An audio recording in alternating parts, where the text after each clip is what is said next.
All right, we're gonna get straight to it tonight, people. I'm not gonna waste any time. You know who it is, Chris with a K, Jason Watkins, Hall of Fame College Football Podcast. Then you got the guy from Sooners 360 himself, Mr. Sooners 360 himself. Chris Mason is here. We're gonna jump right into it. You guys know exactly what's going on. John Mateer has committed to the University of Oklahoma football program, right? Is it too soon to say that the revenge tour has started? Right. But I know. I'm a little bit ahead of myself. But guys, this has been the talk since we hired Arbuckle and everybody caught wind of his take, right? As far as you go to see what kind of offense. I know people, he runs the air raid, he runs this, or he's more the same, or whatever the case may be. But one thing you saw in there, you said, wait a minute. Who is the quarterback? I like that kid. I like that kid a lot. I wonder if he would transfer. Well, people, he did. The wait is over. Miami folks, cry me a river, like Justin Timberlake said. I don't care what you guys have to say. Jason, lay it on me. Tell us, what are your thoughts about this? Is this big or what? Oh, Chris Mason, what? Don't allow me to step on no damn toes here. Excuse me, Chris Mason, go ahead, man. I'm sorry. Did I not guarantee on this podcast last week that this would be resolved? That's true. You did say around this timeline. Did I not say this would be resolved by next Wednesday? You did say around this timeline. I believe that was me that said that, right? I mean, I put those pantaloons on the table and said, "This is what's going to happen," right? You know. I just figured that I earned me the right to at least go first. Please, by all means. No, go ahead. What are your thoughts about this move? Go ahead, Chris Mason. Well, what is it? Jarrett Nussmeier? Is that his first name? Garrett Nussmeier. Well, I think if Garrett Nussmeier goes to the pros like he should after their bowl game and not come back to LSU, I think that would give OU the best quarterback in the SEC. You're there? Well, Milroe's going pro. So it's down to him and Sellers, right? Returning quarterbacks. Dude, DJ Lagway exists. But he hasn't had as good a season as Mateer. And hold on. Some people are going to say that, the SEC bias. The SEC bias is going to be there. Well, if you're projecting, okay, all right. Let's just say OU's gone from the bottom three to somebody in the top three. Is Mateer not a top three quarterback in the SEC based upon the evidence we have today as to who's starting where?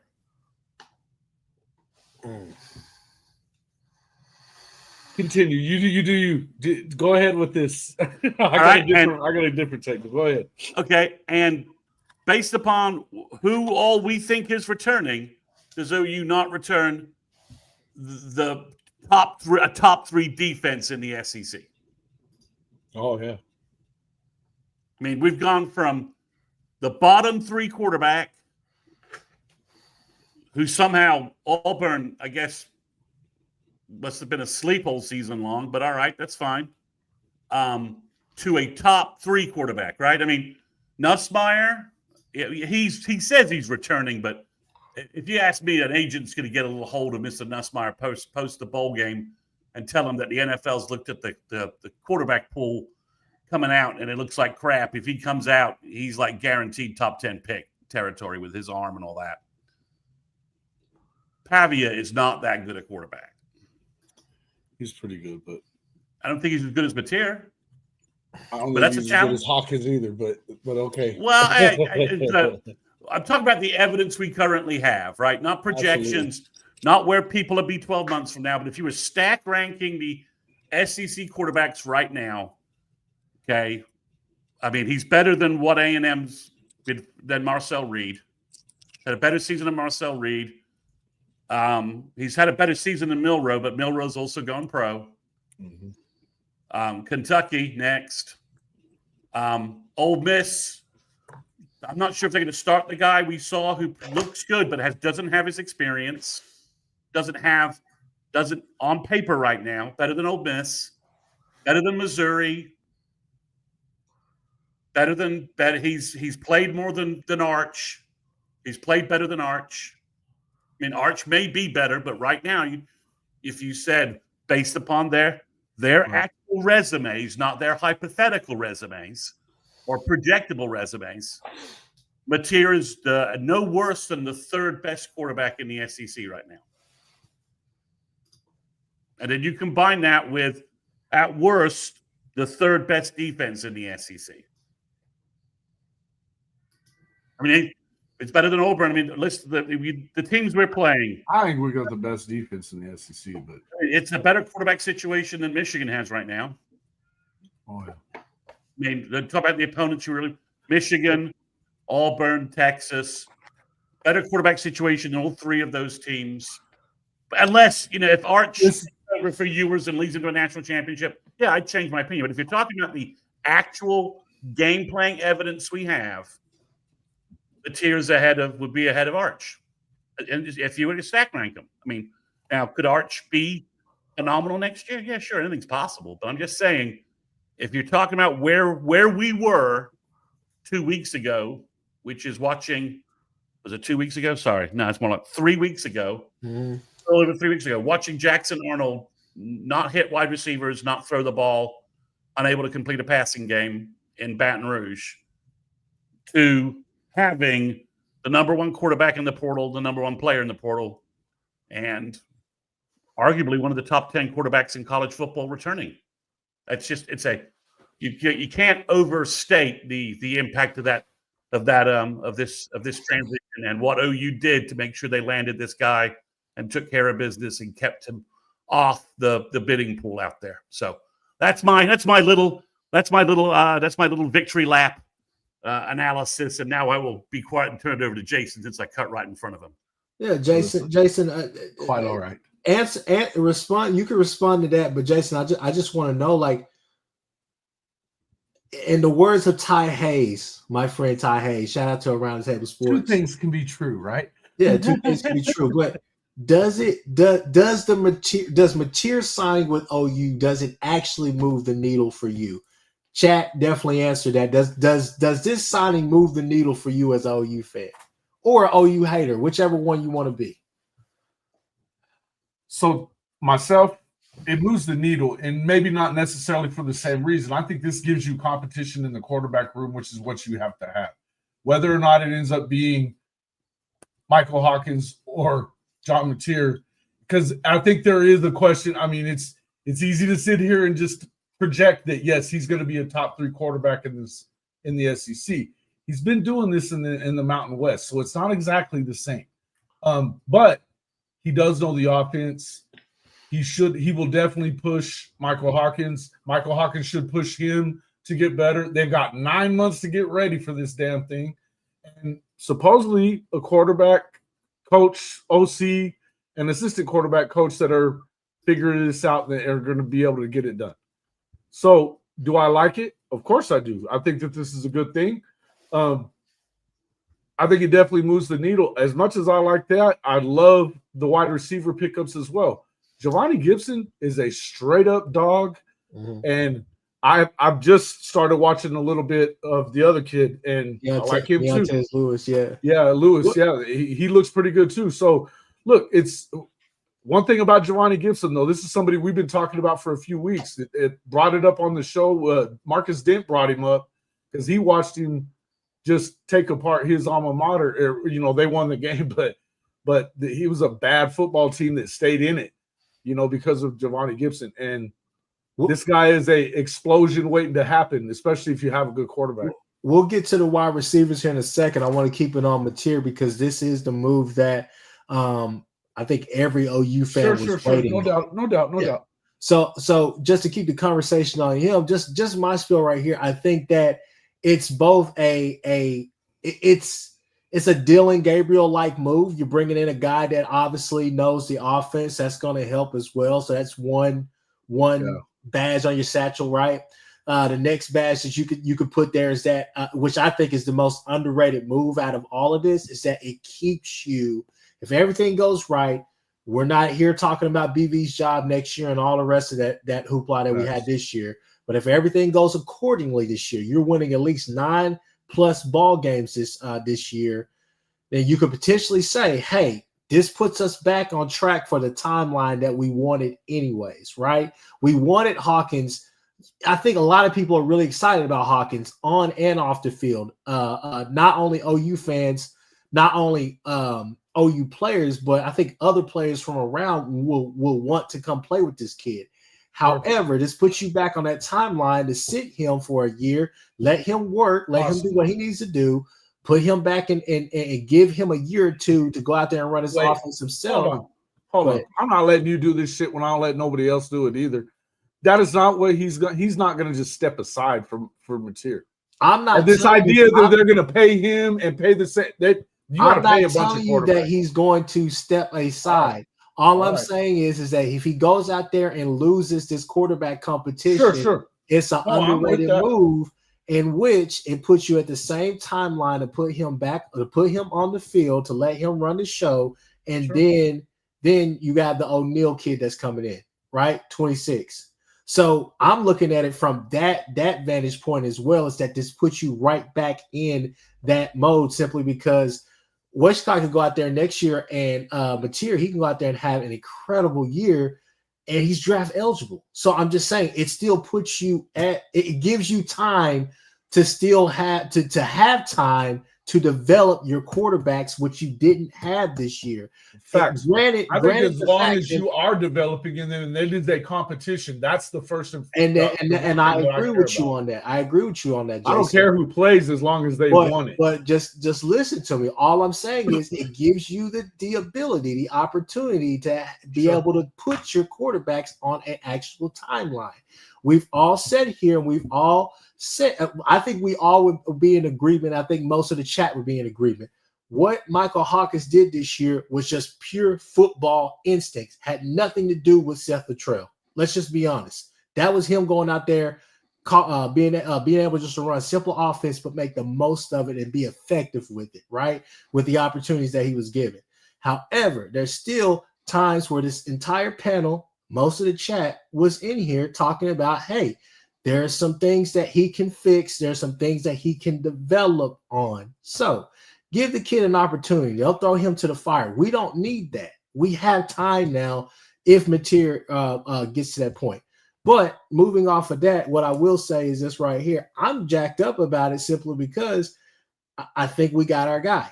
I think Mateer could come in here, help everybody with this learning curve. We're really starting from scratch. I think the next phase of the offense that you want to see, obviously with the couple of tackles that we have out there, Chris Mason, we'll get back to you on that. But what I would like to see, kind of, what is this running back room going to be? Like, are we going to go get another guy? Are we losing a guy? What is this running back room going to be like? Because I would like to get that wrapped up, so when winter workouts, all the rest of that starts, that timeline of getting in there with Smitty, getting there with this medical staff, whatever you want to say, I want it all to gel, because we need that. Because come August, right? Come fall camp, everything goes right. I want us all to be on here. I would love for everybody on this video, in the chat, to be able to say nobody's injured, no injuries, no excuses, right? Because that's what this season is going to ride on. So I'm excited about the kid from the QB run game, just being able to just have full command of the offense, all those things. You saw it on the film. You saw it during the highlights. He's not back there playing backyard football or whatever. It's north-south. Everything that he's doing, most of what he's doing is with a purpose. So I think it's a great move. High risk, high reward, especially given the stakes. Second year in the SEC, wanted to prove that you are a legitimate program, and two, saving BV's job. And I think that BV is the title of the title of this video is chess, not checkers. And I think that's what's going on right now with BV being meticulous. Well, I think Jason's right. It needs to be a QB competition. Yeah. And I think Arbuckle and the new QB analyst guy, I think that's the best news ever for Michael Hawkins. And the fact that Johns. Is it Jeff Johns? I keep going. Is it Jeff Johns? The guy who just left to go to Oklahoma State. Kevin Johns. Kevin Johns. Jeff Johns is like a comic book writer. Sorry, I don't know why it's in the back of my head. Kevin Johns is at Oklahoma State. So according to everything I've heard and everything that's been reported, Arbuckle's coaching the quarterbacks right now. He's going to coach the quarterbacks through this bowl practice and during the bowl game. He's coaching the quarterbacks. So he's taken over. So that's the best thing for Michael Hawkins. We have a true quarterback coach who also brought in another quarterback guy that he really likes and how he develops, how he works with him. They're in sync. They're in sync. So yeah, I mean, is there a chance Michael Hawkins in spring just looks freaking incredible and we're like, what the hell? Yeah, it's possible, right? And is there a chance that in August camp they're just battling back and forth? Yeah. And if somehow if Mike Hawkins is better than the number one portal quarterback and a quarterback that put 4,000 yards of offense and 30 TDs up last year, if touchdowns, yeah. 50, if Hawkins is better than that, that's good news. That's not a problem. That's not a problem. Right. The thing it gives you though is if Hawkins iron sharpening iron is what we're talking about, right? Well, it also gives you if for some reason Hawkins' dev was messed up this year, which I think is a complete possibility, right? With what happened and what went on, and he just didn't make as much progress as he personally would have liked, or any of us would have liked. Now we've got Mateer to come in, and if Hawkins can't beat Mateer, then we have a real solution to that problem. And Jaden O'Neal, just something out for you. Jaden O'Neal's reposting OU stuff left and right. He seems to be locked into OU, and if you've seen that kid play, that's good news really too. Good. That's really good news too. So now you've just, you have essentially, you lost the 5-star quarterback. Okay, is this a Dylan Gabriel type situation? Yeah. Could this end up being a Baker Kyler situation with Hawkins and Mateer in a dream world? Yeah, sure. Maybe that doesn't happen. If that happens, that's great. That's kind of happened. I mean, but also, let's just talk about it. Hawkins is going to play the bowl game. We haven't had a quarterback successfully go through a season injury-wise, right? We haven't had, or performance-wise. We haven't had a quarterback finish a season and start a season since 2020, right? Right? Yeah, you're right. Yeah, we lost Gabriel to injuries. I feel 1,000 times better if Mateer's the starter and he's running the ball that much. I feel 1,000 times better that we've got an Arbuckle coach, Mike Hawkins, if that's the way it goes. And I don't have any skin in the game. I just want the best guy to play. And if Michael Hawkins is coming off the bench, I'm much happier than what we had this year. And let's just be honest, guys. Our quarterback situation this year cost us at least the chance to win 3 games and made us not competitive week over week. Again, I think the baseline is Mateer is the Mateer's floor is so high, and what that does for OU with the defense we're bringing back is great. I mean, I think Hawkins' ceiling is there and Mateer's ceiling's here, but Mateer's floor is right here. And that's the kind of stability you need going into this weird offseason that we're going to have, where people are going to be talking legitimately about Brent's job. I'm already seeing predictions on the schedule that OU's going to go 5-7. So that was before we got Mateer. So I think it's interesting, but it's a huge win. And more than anything, it's just a lot. It's just nice that we executed and got the number one guy that we wanted, right? And the narrative that OU doesn't have the money or doesn't have the organization to execute, that can just all shut up. We got the number one guy in the portal. And if everyone, to me, the number one quarterback in the portal is the number one guy in the portal. And I'll argue that all day. So we got the number one player in the portal, and we executed it perfectly. And Benji, like I get the comment. Look, I understand that. Not necessarily talking to anybody outside of the OU fan base, because a lot of OU fans have been really, really, really impatient. And it happens, and I understand it. Other teams are making moves. You're slow in the portal, but guys, you got to understand it. There's 3 waves to this. There's the initial wave, then there's the hey, these guys are jumping in the portal after the playoff games are done, and then you got the spring cycle, right? So I mean, you have to be patient because Zachariah Branch just jumped into the portal, right? Yesterday or the day before. People have been calling it. Don't get me wrong. If you've had an ear to the street, you've heard that was going to happen, and it happened.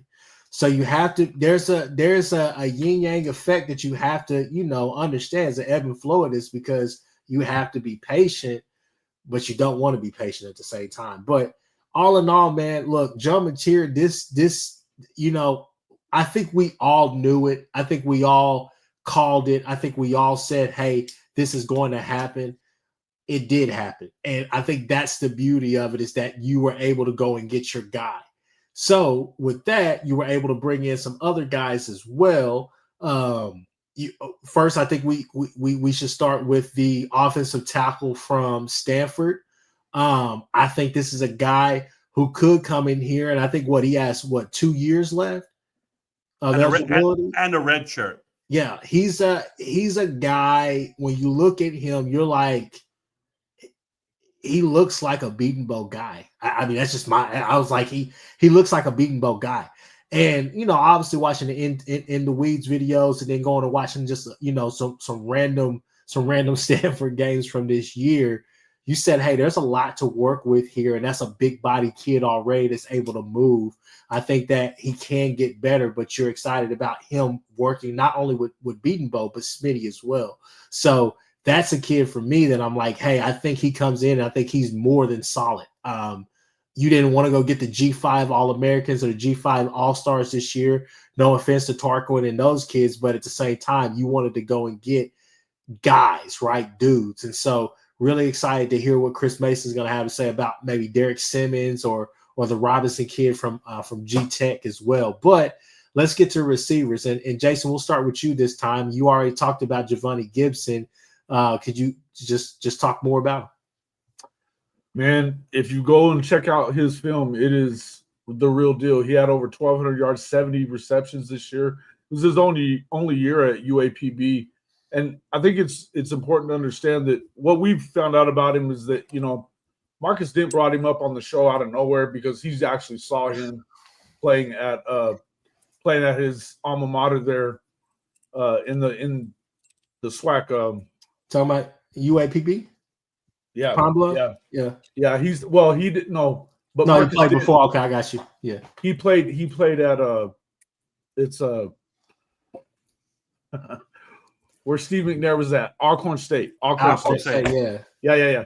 So, but he single-handedly kept him in the game, and even Marcus and he's just talking about, we got to go find this kid. We got to go get this kid from UAPB that I saw. And Coach Ricks calls up and he goes, hey, man, that's my nephew you guys are talking about. So next thing you know, we're talking about this kid, and I mean, I'm watching the film. The guy is the real deal. You guys got to go look at him. I mean, he's 6'3", runs a low 4.4. He's saying he's at like 215, not 205. But you see the way he goes after the kid football. is ripped. The kid is ripped. Oh, dude. And the way that he runs routes, the route running is superb. And just the way that he plays. I mean, there's something about that Gibson thing that they just kind of have that alpha male thing going on with them. It feels like, you know what I mean? The way that they go up and get those 50-50 balls. I saw him literally one hand. There was a guy, one of the film pieces I saw, the defender, he just one-handed him and just knocked his ass out of the way whenever he tried to jam him at the line. He's really nice. So, look, man, you're adding that with Burks and the kids that you got coming in as freshmen, plus this other kid. I mean, like I said, I haven't really gotten to get into Lewis's stuff yet, but it looks like he was pretty damn good when he was at Wisconsin. I didn't see a whole lot from him from UCLA yet, but it looks like he was pretty good at Wisconsin. So you talking about the Keontez Lewis kid? Yeah. He was Saluki. He was Southern Illinois. Saw that too. Yeah. Yeah, so he was there. I think he had 49 receptions for like 790 yards, possibly. So the production is there. You may question where he was at, but at the same time, it's there, right? Giovanni Gibson, 6'3", 205. Keontae Lewis is coming in 6'2", I think about 195, 190 or so. Yeah. And then potentially some of the other targets. And like I said, Chris Mason, when we hand it over to you, you could tell us more about some of the other wide receiver targets and old linemen as well. Your thoughts, but no, I mean, I think that you are slowly but surely building this offense of at least the perimeter talent, right? The biggest thing for me is that watching that once you get away from the material stuff, if you just really watch the Arbuckle offense, it's friendly to a lot of guys, and he schemes guys wide, not only wide open, but he schemes stuff up for each player to succeed. He truly plays to the strengths of his players. I'm really excited, and plus, I think I'm hopeful that this will be a staff where we don't necessarily hear rumblings of there's some disconnect, there's some discontent there with some of the staff or whatnot as far as who's going to play and all the rest of the stuff. I'm hopeful that Arbuckle is a guy that comes in and just gels with everybody and figures it out. What is the best? I hate to go back to him because I know, I hate that we have to bring him up, but with Lincoln was really good with running different packages, right? Levy not so much, but he still got the best out of the guys that he would put on the field, the guys that he trusted, right?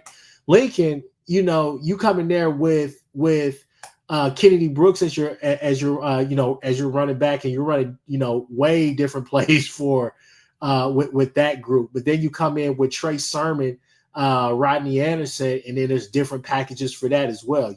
So those different formations, those different personnel groups or whatever, I'm really excited about it because I think you're building out this room, and I think that you do see a Manny Choice and Elijah Thomas, guys like that, be able to get on the field early. But getting Jaden Gibson back, getting Deion Burks back, Kearney, I think this is going to be an offense where you're putting these guys in true passing situations. You're not asking them to just run out there with a chicken like the head cut off and run absolutely nowhere. So it's going to give opportunities to guys like Raggins as well to be able to really go out there and stretch the field. This offseason is really important for him. But Chris Mason, what are your thoughts about Giovanni and Gibson and Keontae Lewis? I love Gibson. I mean, again, 6'3". Let's just say he's 205 is what he's listed at. Maybe he looks bigger. He's physical. He's athletic. For a big guy, he's not a lumbering kind of big guy that we've seen in the past for OU sometimes. He looks very good. He looks very athletic, very quick. Gabe already did a little feature on him for their Inside the in the Weeds thing, where he's showing just a couple of highlights. And he's just emphasizing how athletic he is and how clean he is in his breaks and what he does. I think it's a big addition. I love the production in the SWAC. I mean, there's lots of good athletes in the SWAC. There's going to be a bunch of guys in the NFL from the SWAC again this year. A lot of corners and DBs again. So I love that production in the SWAC. I don't know as much about Lewis. What I've seen looks really good. Looks like an intermediate receiver based upon what we're looking at. Again, the guy with a little bit of size. The two guys that I think might complete the foursome they want would be Isaac Satanaga. Yeah, Isaiah, I keep saying Satanga. Let's go with Satanga. That sounds better than whatever I was about to mouth mumble my way through. I think, he's a direct Brennan Thompson replacement with more production, better size, and a better injury history. And then I think the big question is, does Emmett want to roll the dice and think that he can pull the elite out of Jaron Bradley, the 6'5", 220-pound, basically Nick Anderson clone, who's been languishing in Boston College's 10% pass offense for the last year. Does he take that gamble, or do you leave that space open and try and get somebody else in? Would I love to hear OU's making a run at Zachariah Branch? Of course. Is he gonna get like $4 million from somebody? I don't know. I think that's his agent just throwing out some crazy. Is that numbers. what they think? I think that's wild. Yeah, it's wild. So but if you let's just say you got Satagna to go with the other two guys, that's 3 really productive, good wide receivers. Little bit of this, a little bit of that. You combine that with Burks, Gibson, and Elijah Thomas, Manny Choice, Kearney, Raggins, and Carrion. I think the woe is me in the wide receiver room. Is it Ohio State's wide receiver room? No, but could Gibson, Burks, and Gibson all blow up next year? Yeah, I mean, if Jaden is healthy, I mean, without having to fight Nick Anderson for playing time, he could. I mean, could Jaden Gibson easily put up 800 yards receiving next year? Yes. Could Deion Burks in this offense put up 1K? Yeah. And then all of a sudden, you've got Giovanni on the other side, and then and I don't know how. And again, I think Elijah Thomas he only understands one way to play. I was fixing to say, ET, he's the extraterrestrial. Let him go. Watch him play. He only knows one way to play, and that is 175% points. So he is going to be all out. Nasty streak in him too. I've noticed that in a lot of his film. He's got a nasty streak in him. I love it. Yeah, he is. I did a podcast about the signing class, and he had this great line about Elijah Thomas. He's like, man, that kid, he's just not eating all the meat off the bone. He's cracking the bones open and getting all the marrow out of there. I mean, that kid is smacking the bones open and sucking the marrow out. So I think we're in a very different place in the wide receiver room. I think I'm giving Emmett Jones a mulligan from whatever the hell was going on this year. It's just a mess. I think. If I may just kind of jump in, excuse me, Satanga, just to remind the people, where is he from? He's from Arkansas. Okay. He's like 5'11". From his dad is the track coach at Texas A&M. He's a track guy. He's got like a 10.5, 10.4 kind of 100-meter time in high school. Punt returner, looks really good. Arkansas's offense is pretty limited. I can't, not that ours wasn't, but I think he would be a good addition and a nice replacement for Brennan Thompson, kind of a one-for-one swap there. And then obviously Jaron Bradley was the Texas Tech wide receiver who blew up Brent in year 1, 2022. He transferred out after spring, I think, after 23, where his production dropped after Emmett left, and then went to Boston College and is like, okay, nothing going on here. But now it's back in, and he's 6'5", 220. I mean, that kid has the same sort of ceiling as Nick Anderson. Again, I believe he's on campus, right? He should be, or he's about to get on campus. OU has the one area where you want to say that OU did a good job is they timed this Mateer visit beautifully to be on this Tuesday, Wednesday, so they had a couple of wide receivers ending their visit just as John was on campus. So did they meet? Did they know that he was going there before they verbal? I don't know. Seems a little coincidental to me to be like to totally write that off. And then OU's got more guys coming after the Mateer announcement. So they staggered that well. So I think Satanga is on campus, and then Bradley should be on campus the next day or two. I don't think they're going to I'm not sure. I think George Stoya on Scoop is reporting that the Ross kid from Troy State may not make it in. I think he may be going somewhere else. So, I mean, positive-wise, I think, I think you end up with at least 3 guys, and maybe if Emmett is really convinced he can turn Bradley around, you make that gamble because I think the upside's there, and the 26 high school class is really good too, right? We've already got a bunch of guys that they're really tracking well on there, So if you pick up an extra guy who's only here for a year, that's not a big deal. Lewis is only here for a year. I think Jason Giovanni has 2 years, right? Yep. Yeah, he does. Yep. So the Lewis kid has a year, and I think Satanga would have 2 years, and I think Bradley would technically have. He may only have 1 year, maybe 2, depending upon whether he redshirted. I'm not sure if he redshirted. Here's a red shirt that he used or not. So I think you rebuilt the room, and obviously there were some names that we liked, some guys we really liked, and I'm fascinated to see if LSU is somehow able to keep Nick Anderson healthy. We'll see what's up. We'll see what's up with that.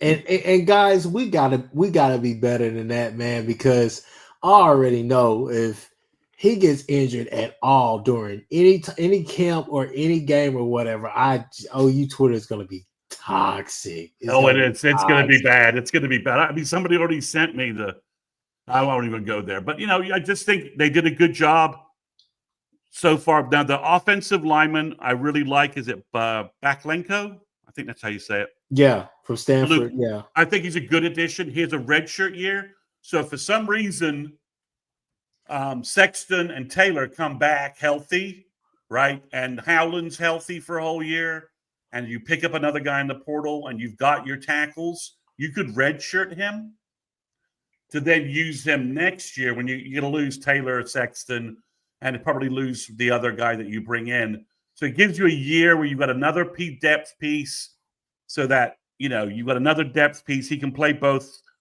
tackle positions. He's probably a right tackle, but I think that's a good addition. But yeah, I mean the Simmons guy, everyone was like, "Why are we offering this Western Carolina guy? This is crap." And everyone sees everybody else in college football wants him. Now I will say I'm a little biased to Corey Gibson, who's going to be on campus tomorrow. You mean Robinson? Corey Robinson from I think. I'm going to make a bizarre reference here. There's a 60s James Bond movie called Casino Royale. Oh gosh. Okay. And they start naming every British spy James Bond just to confuse everyone. So I think we should name all of our wide receivers Jay Gibson just to confuse defenses and confuse other teams. Everybody should be named Jay Gibson. So, but yeah, I'm sorry. Robinson is coming in. He's from Georgia Tech. I love the Georgia Tech offensive line coaching staff. Their head coach is an offensive line guy. Basically, it's like imagining Bill Biedenbauer is your head coach. And that's sort of what Georgia Tech has. And that's why they went to Athens and just shoved it down Georgia's face for 4 quarters. And Robinson is part of that. So I'd love to see them get Robinson at right tackle. And then, you let him compete, Sexton compete with Howland and this guy. And then you move Taylor to guard and let him compete with Ozida. And you let EPL and Fabechi, battle it out. And then, you've got competition depth at the offensive line. So I'd like to see them pick up the Robinson kid. But Simmons, everybody has Simmons. Everyone's like, oh, this Western Carolina guy sucks. And then all of a sudden, everyone's like realizing, oh, well, he looks really good on film. And it's like, oh, Alabama, Texas A&M, LSU, all these schools want him. So I could see in an ideal situation, you pick up Simmons and maybe you pick up Robinson as well. If he wants to be a Sooner, I could see Robinson, based upon the guy who currently coaches him, I could see him really clicking with Bill, just the same sort of grind it, physical, no nonsense kind of offensive line style that, Georgia Tech, their offensive line is the reason why they've gone bowling the last 2 years and have really improved that program. So I think pulling a guy from that, I don't see the downside in that. Let's see.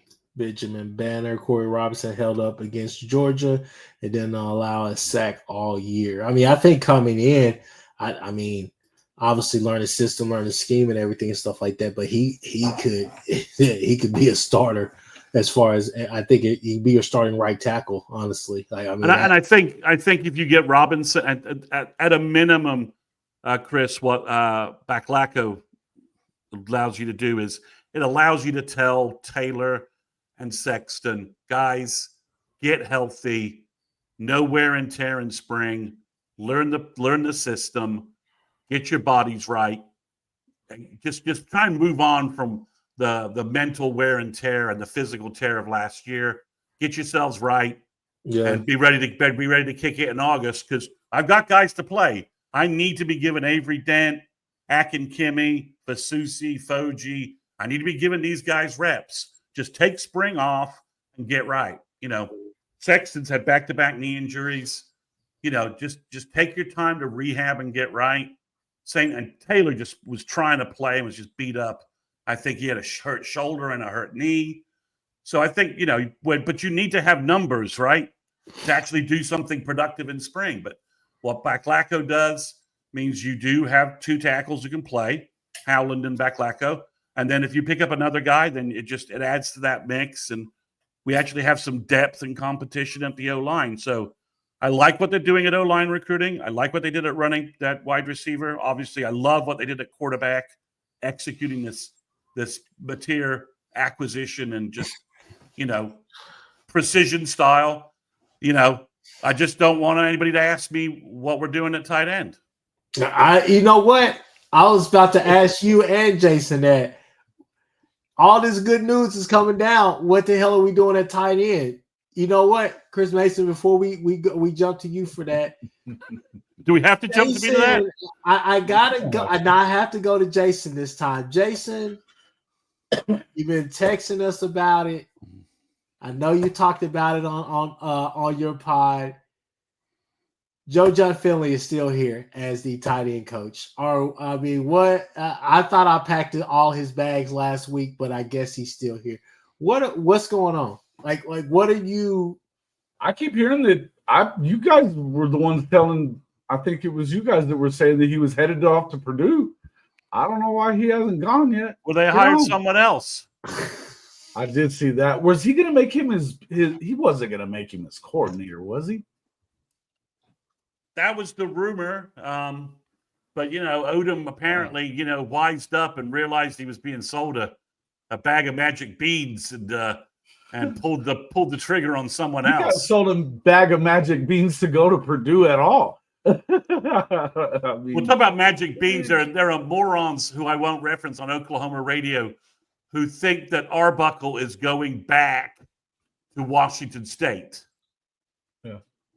as head coach. I'm like, give me a break. Washington State just got outbid by Wake Forest. I mean, give me a break. Come on. I mean, give me. And they just got looted. And he's not from Washington. He's from Texas. Now, Bart Buckle's not going back to Washington State. Now, I text Chris Mason yesterday, yesterday or the day before, I can't remember which one. And I said, hey, I kept hearing about a black and gold school. And I said, Joe John going to UCF? And Chris Mason says, no, Purdue. And I'd still have to say, is Joe John going to UCF? Because no, they don't have an open position. Look. Don't say no when Scott Frost went down there and hired Alex Grinch. Never say never. Is true. Never say never at Disneyland. Do you know who, what are we doing? That's almost Kingsbury-esque as far as failing up is concerned. Well, do you know whose other guys he interviewed for the position were? Who? He hired Grinch. He interviewed Ruffin McNeil and Mike Stoops. Oh.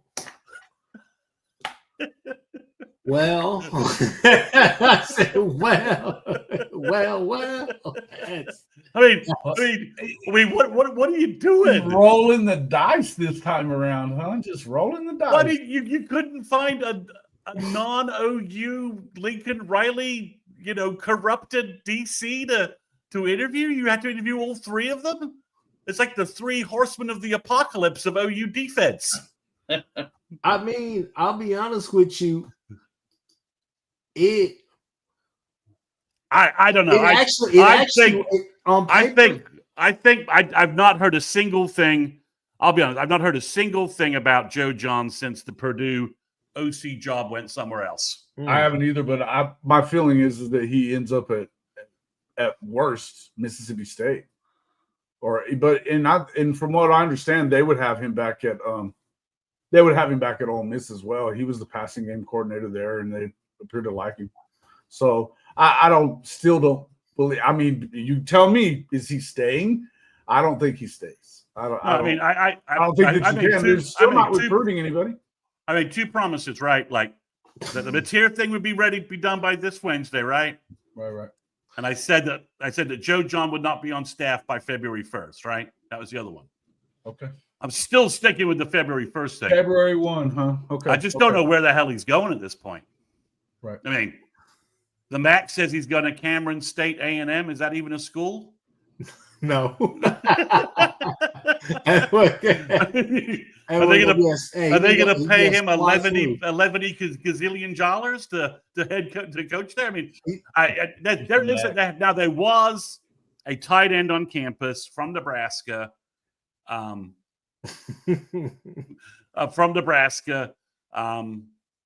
What's his name? It's like a beer drinking Midwest name, Bierskowski or something like that. Bierskowski.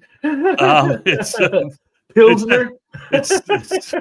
It's double Bach. I don't know what it is. He's from Nebraska. He visited. He's the only tight end I know that it's visited. And with any luck, maybe he verbals and at least gives you a big blocking tight end. He's big guy, 6'5", 255. So he would be, but in a grand scheme, what are they doing at tight end? You know, it's 5 steps forward to everything else they've done, and 1 massive step backwards with Joe John Finley still having a badge and an ID card and a parking pass in Norman. So I mean, you know, I don't. Brent's hurting himself by doing this. He needs to just say, Brent. He needs to say, Joe John, you're out of here. Resign. I'm going to give you 2 days to resign. Do it, and then move on. That's what I think needs to happen. But it just hasn't. It hasn't happened. So I don't know why it hasn't, and I don't know what the overall strategy is for the tight end position next year. Everything else, I can basically understand what they're doing and how the young pieces might be coming in, but tight end, I don't get it. So moving off of tight end, let's go ahead and go to the other side of the football. Obviously, got to talk about kind of some of the defensive line movement that you're seeing. You're seeing some offers go out to some guys. I know they like that Blake kid out of Louisiana Tech, but I don't think that's trending. Looks like they just offered a kid a DN from Idaho. I want to say Idaho State, whichever one. Idaho State. Yeah. Logan George, 6'5", 260. He had 5.5 sacks and like nearly 17 tackles for loss and about 70 tackles at the defensive end position for Idaho State last year.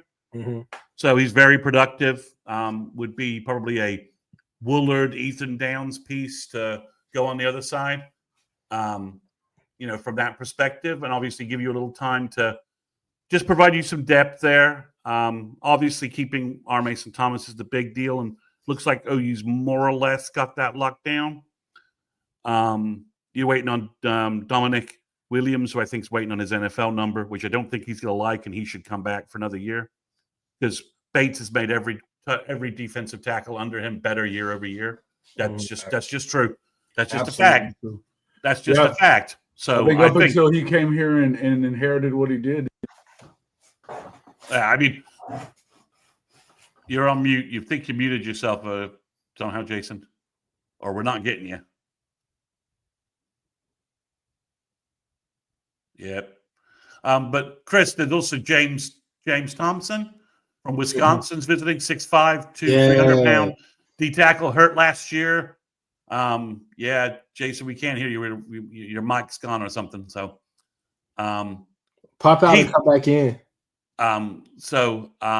He looks really good. He would be a good addition for the defensive line. But the defensive line, I mean, if Trent Wilson comes in and demands playing time like I think he will, but you've got Halton, Wilson, Stone, Jackson, and Williams. I mean, that's a pretty – and obviously Ashton Sanders hit the portal. I was disappointed to see that. I would like to have seen him under Bates and see if another year of Bates would have pushed the needle. But I'm afraid he was always a little bit undersized. And does Marcus Strong, is there any indication that he's going to stay or is he going to go? I think he's going to stay. I think whereas Ashton is like, is probably in the 6'1", really. I mean, he said he lists himself as 6'2", 295. So I'm going to let Ashton say that, but I think he's probably closer to 6'1", just a little, I don't think I think Strong could easily be like 6'3", 315, 320. Yeah. And I think, that might be a reason why you keep him around for another year and see if, Bates can push that needle a little further. But if you get the Thompson kid and you keep Dominic Williams, that's a strong, deep defensive tackle group that OU's had, probably the best talent-wise since the heyday of Dusty and Tommy back in the day.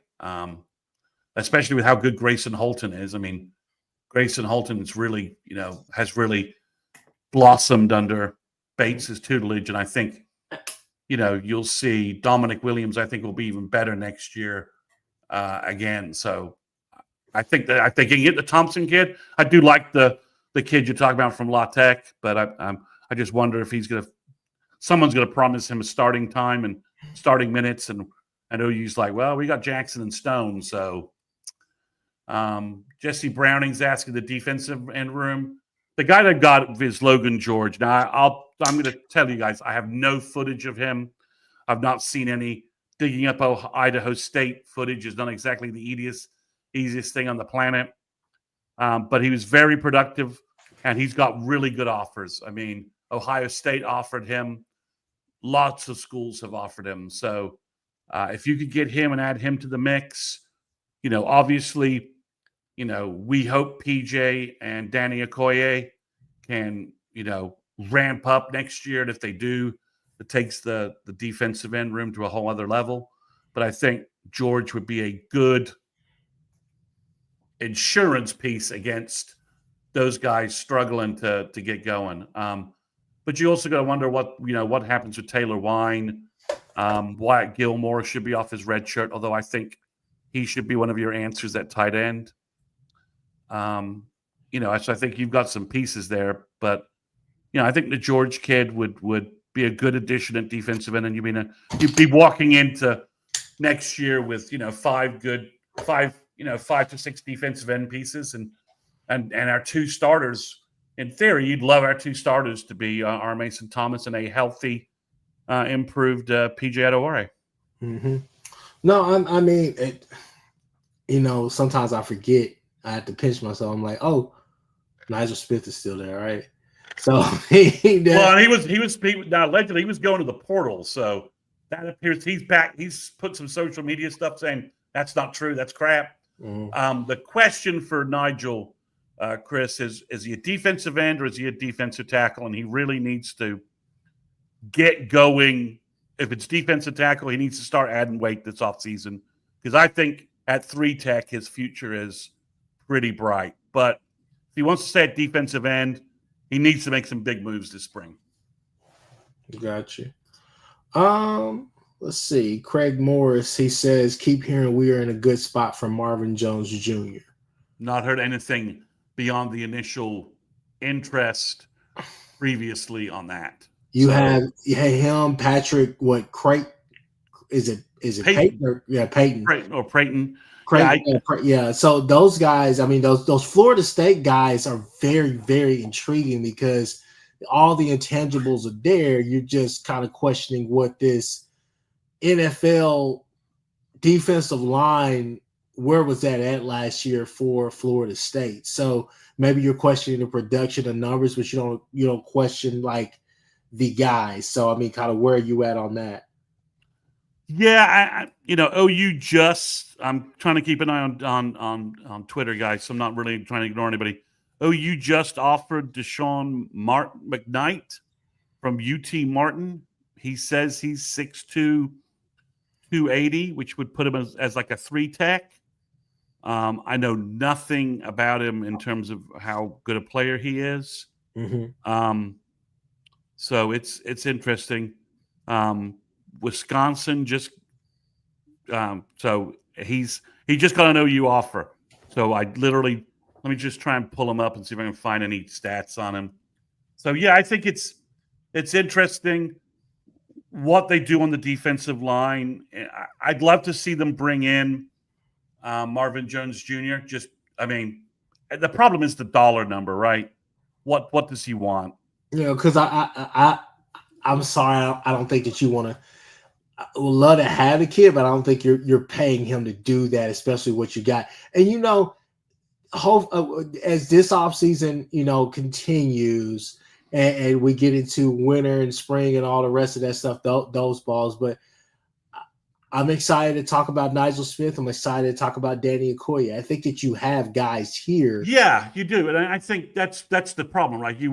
We know we need a cornerback, right? Yeah. So that's cornerback and a defensive tackle, depending upon what Dominic Williams does, and one defensive end, right? Like one guy who is a solid, that provides you that high floor, right? Like, okay, this Idaho State kid may never be a 10, but he's going to give you the Ethan Downs kind of lunch pail, give all those cliches, right? Like, hardworking, And that's the issue. Because I'll be honest with you, if I'd rather have an elite guy out there, right? Yeah, if Wooler came back, I think he could be that elite guy because I think one more year in the system, he would be lights out. But that's not. Yeah, so this guy says he's 6'3", 285.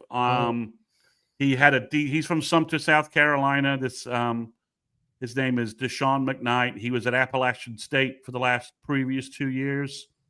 Did pretty well. He got 5.5 tackles for loss and 4 sacks out of what looks like probably a 3-tech or maybe a 3-4 defensive end. So he's got some flexibility there.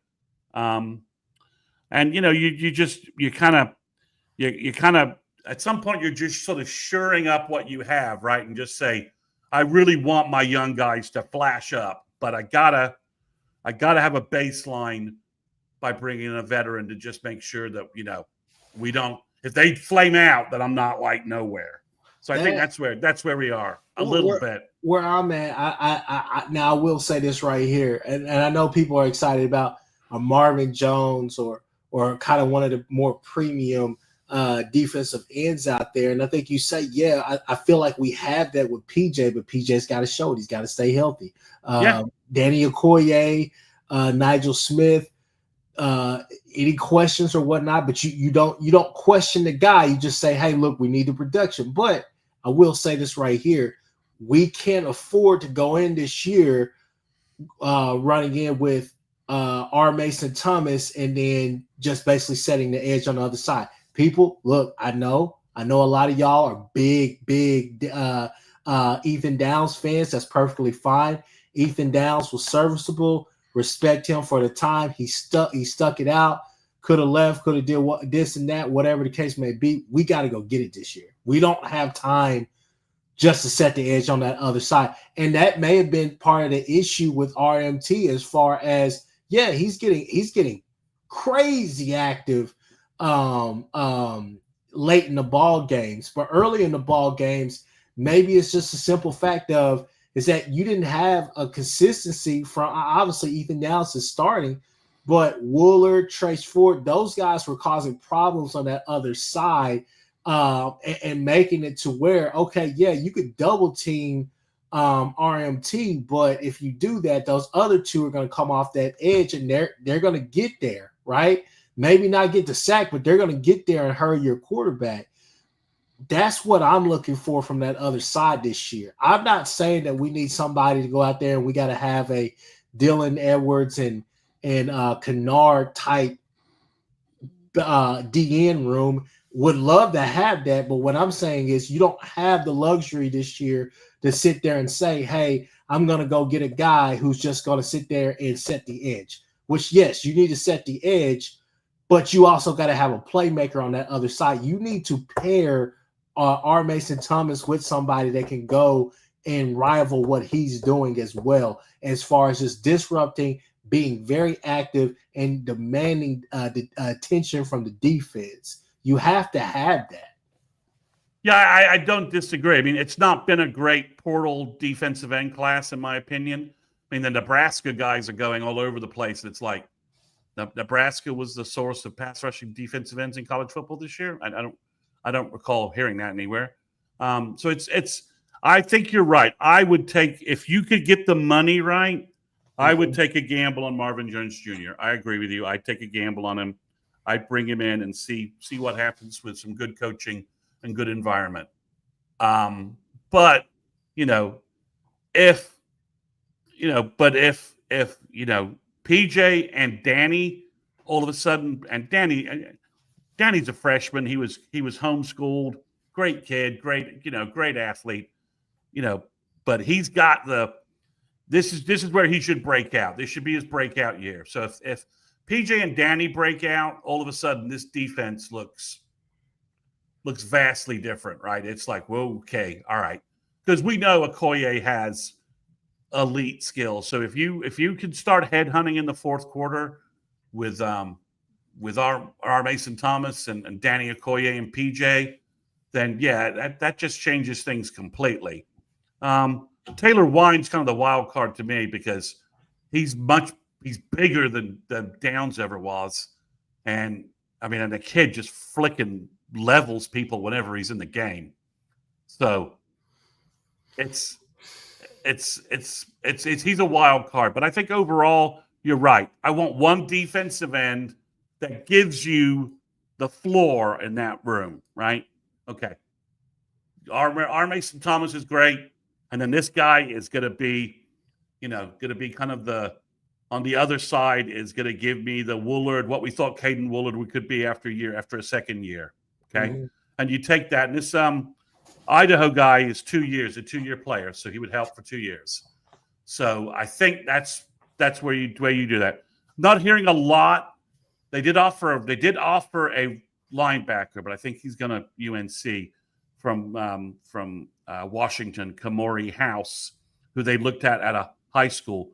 And I would have loved to have added him because he's got 3 years to play. So he would slot in right behind all those other guys we've got.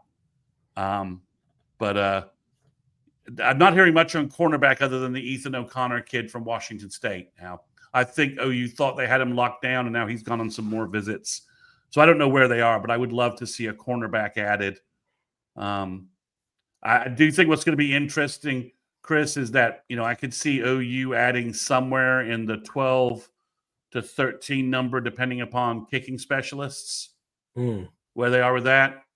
And OU's lost 24 players. So there's going to be a delta between what we've lost and what we pick up that will make January and possibly post-spring recruiting and portal traffic very, very interesting. Because, OU's effectively used the post-spring portal the last 2 years. Picked up DeJoun Terry and Dominic Williams in the last 2 years. So OU's effectively used that. Here's a question. Jason, are you back? Nah, you're still like, it's like you did like that. I don't know what's going on. Yeah, you're good. But people, this is the question: who is going to replace McCullough? And I think all eyes point to a Kendall Daniels from OSU. Is there? I'm not hearing anything about that.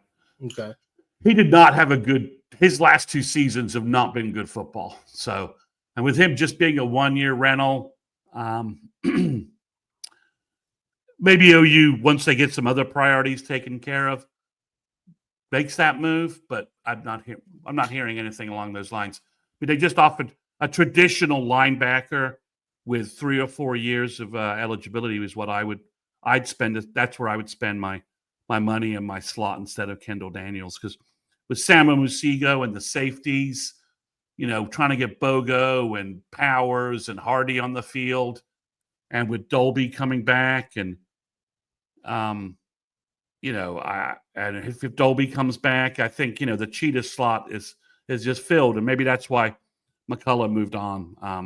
I don't know, but I don't think you need a direct McCullough replacement you have other priorities that you need to focus on. I mean, I'd love a second tight end, for instance. It was such a bad injury. Dolby's out for spring. I don't think we're going to hear anything substantive on Kendall Dolby until about May. Just knowing how bad a leg injury that was. I saw the boot is still on, him graduating. Congrats to all the guys that graduated and everybody else that graduated as well. But hold on, Jason, are we back? I think so. Hey! Whoa, Jason. Well, we better shut up. Jason's got like 20 minutes of restrained comments, and he's got to unleash. Let it rip, Jason. What's going on, man? What are we talking about? What do we want to talk about here? We're talking about Dolby right now, trying to figure out. What's the word? So Jason, let's just say that OU is able to get a defensive end and a defensive tackle. On the defense, other than cornerback, are there any other positions or any other players that you would really look at? Any other? Do you have a dream thing that you'd love to see added to the mix? I mean, if you could go get a lockdown corner, yeah, sure. You know what I mean? That'd be the guy that I would probably be looking at. And then, but I also think that you kind of have some of those guys ready to come into the room. We'll see. But I'd love to see you go get one of those big guys that can stick and stay, kind of the other side of the coin for having Eli Bowen, But yeah, I think anytime you can add some depth to your defensive line, you're not hurting anything, whether it's on the edge or either place, you know what I mean? Or interior or on the edge. I think no matter what. And I think that, I heard what Chris was saying about Ethan Downs. Look, he did it. I get it. He was serviceable, whatever. He's been very good. He's been very good. And so he has. He's been, reliability is a serious ability, right? Facts. And I would also say this, though.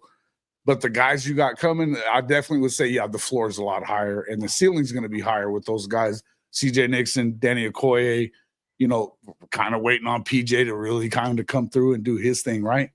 What's up there, Coach Smook? What's up, Smook? So that's my feelings are that, yeah, you've got some good places, some places you got to go and kind of just get a little depth there. But you're not. I still think coming into this thing, I mean, you're in good shape. I think you're in good shape. And you were talking about Taylor Wine. Whoa, that guy, he just looks like he's ready to wreck shop too, right? I expect a lot out of the linebackers coming into this year. Omosigo, Lewis Carter. I mean, I know that they just lost Phil Picciotti, but I think that this Kip Lewis is going to lead the way in that room. He's definitely stepped up in a big way this year. Unbelievable player, man. I mean, and I think cannot say enough about Danny and those guys, but man, I think it just gets better though now from here. It's they've been building. Kobe McKenzie will be a guy that comes in there, and I think he will be.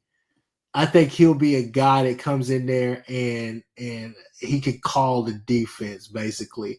And honestly, to be honest with you, we may have gotten our wish. Kannick may have redshirted this year, and Kannick may actually. I don't know. Did he? No, he plays special teams. Seems like every game. Their guy. Still, this was still a year where he took. Where you could say he learned the position. Maybe learned it. So he did a good job. That's a guy that you could say, hey, next year he could be a contributor. So he could be a part of that rotation. That room is going to be interesting to watch because you could see Kobe come in there and start. Step up to the next level because you still relied on Danny to run that thing, right? You still relied on Danny to be that guy, to be the vocal leader. But I'll just say that, but the talent is there. You still got Sammy O. I know he's kind of more a cheetah in that cheetah role versus, as somebody just said, would Boganowski be a possible cheetah? I think you probably could. He certainly hits well enough to play. I think Reggie Powers, right? I think Reggie Powers. They've been talking about that a lot too. Look, both of those guys are kind of interchangeable, man, and they want to rock your world. So I can see that for sure. But look, you get Kendall Dovey coming back and doing his thing.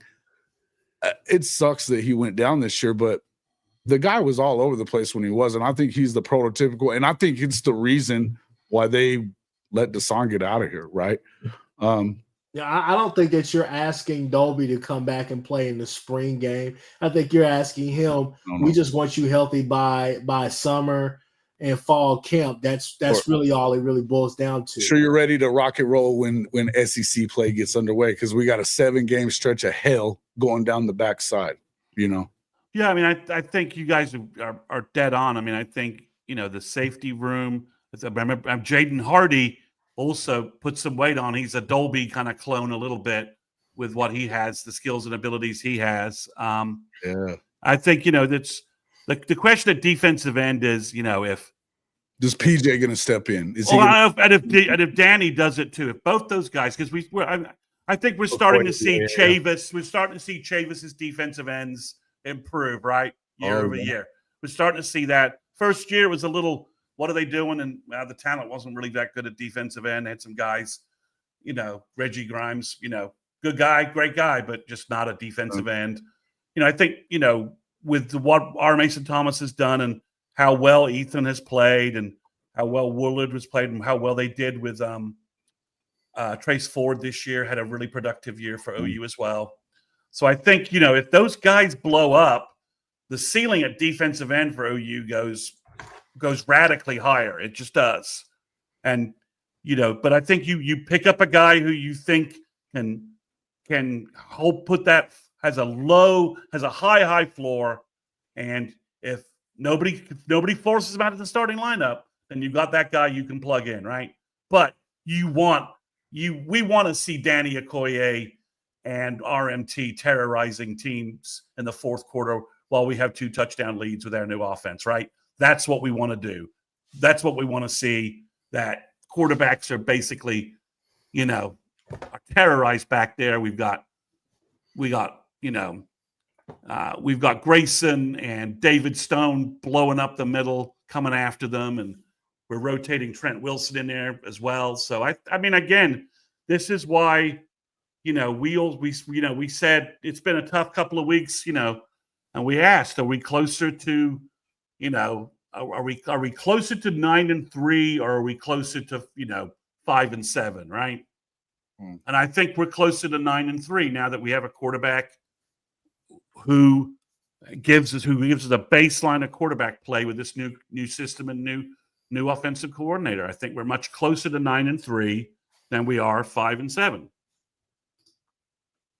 I think it's fair. I think that's absolutely fair. I would tell you the same thing. I think we're certainly, with the moves that, there was a lot of people that are really concerned coming into. I mean, you've heard it, you've seen it all over.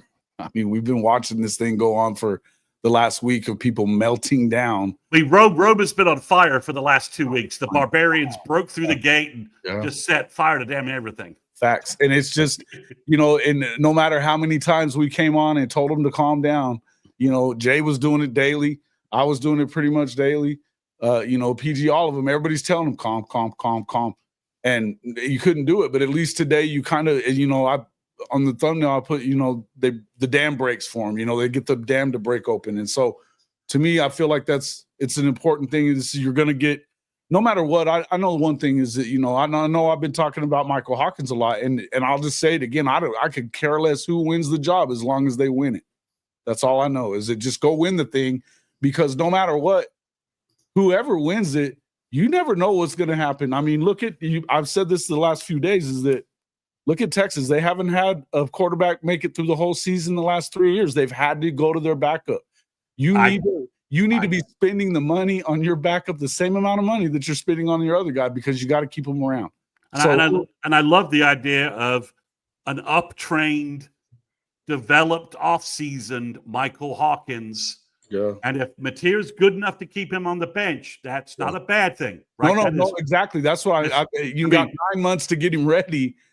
And then if Mateer's still beating him, then that means holy shit. And hopefully good recognizes good, right? Like the same way that I'm not comparing these guys. That's way too much for him. But, the same way Kyler was like, why didn't Kyler bail? because Kyler knew Baker was a fucking dog, right?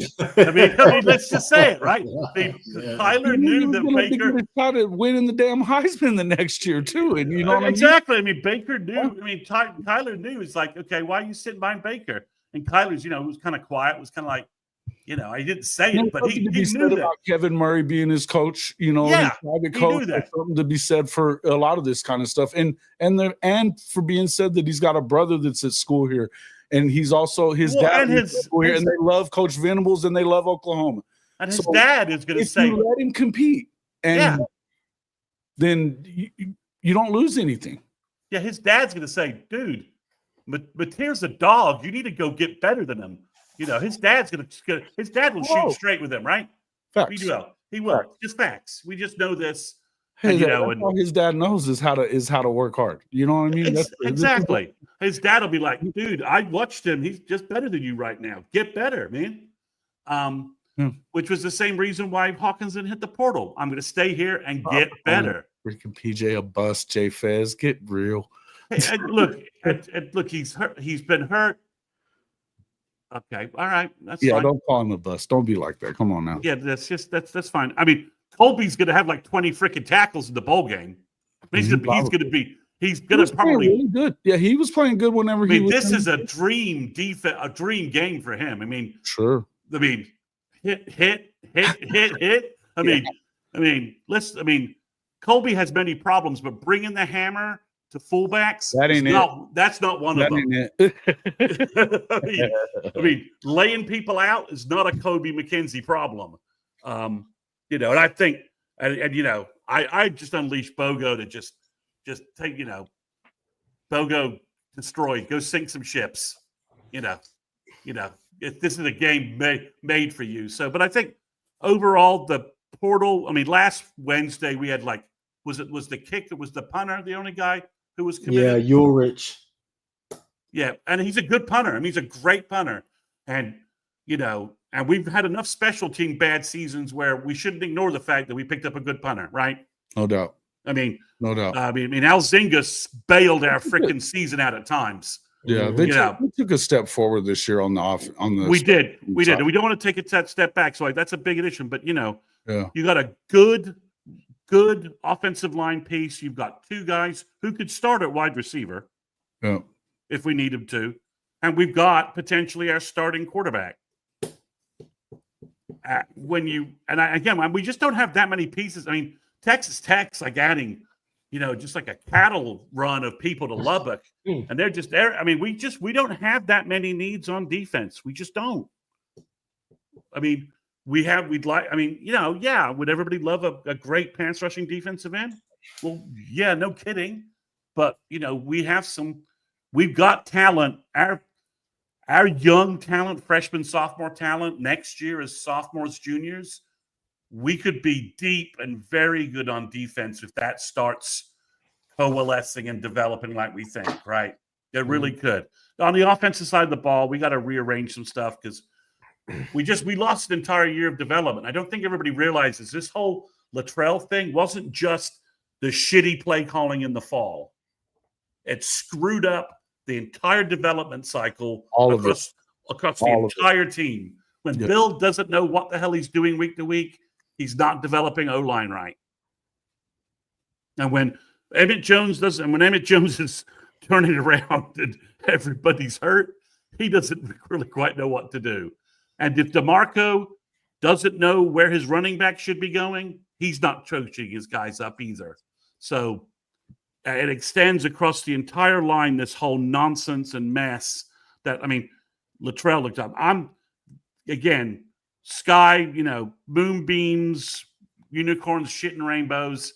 I think spring is going to be very different when people who like the Gabe and Teddy's and the Dvorak's get a chance to look at spring. I think they're going to be like, whoa, this is night and day for what I was seeing last spring.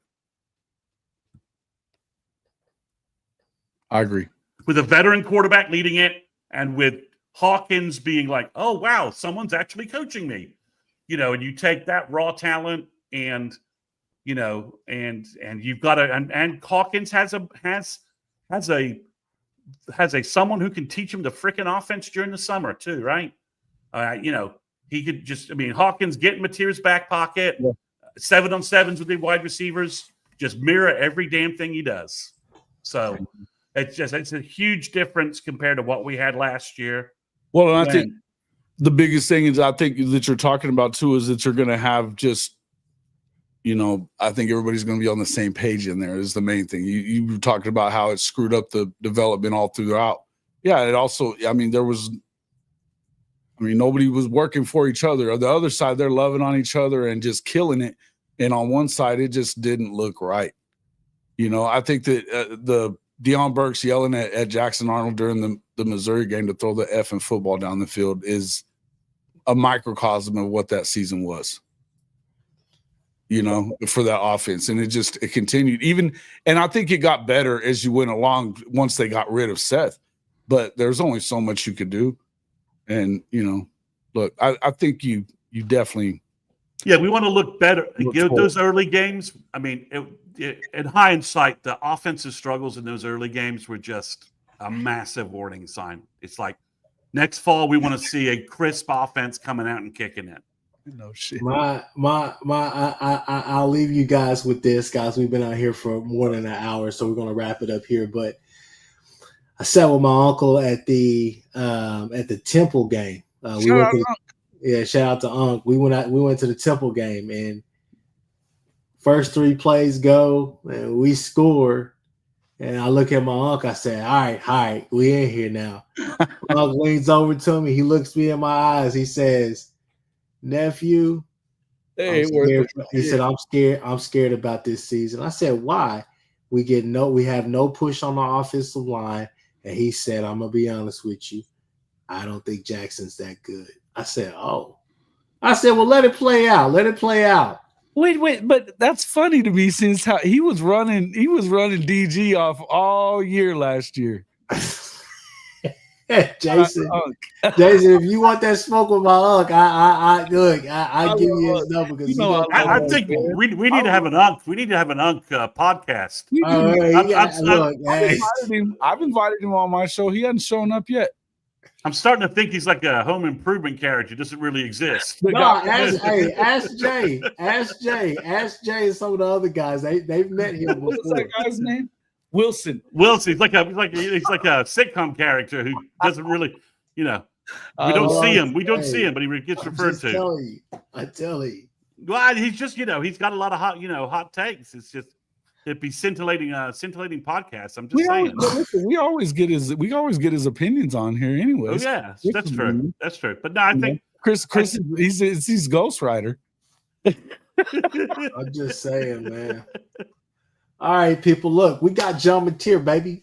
Revenge Tour 2025 coming to. I cannot. Just 1 minute. Can you honestly believe that Jackson Arnold's coming back with Auburn to Norman in our first SEC game next year? That is just nuts. It is crazy that Auburn picked him up. The one SEC team he didn't play is the one SEC team that paid money for him. Shout out to $2.5 million. $2.5 million. That's the rumor. Yeah, and shout out to Trap House Booming. He just got $2.5 million to get put on the OU menu. They're gonna eat his ass alive. Hold on, somebody's saying, "Oh, you failed, Arnold." Shit. Get out of here. We out, people. We out.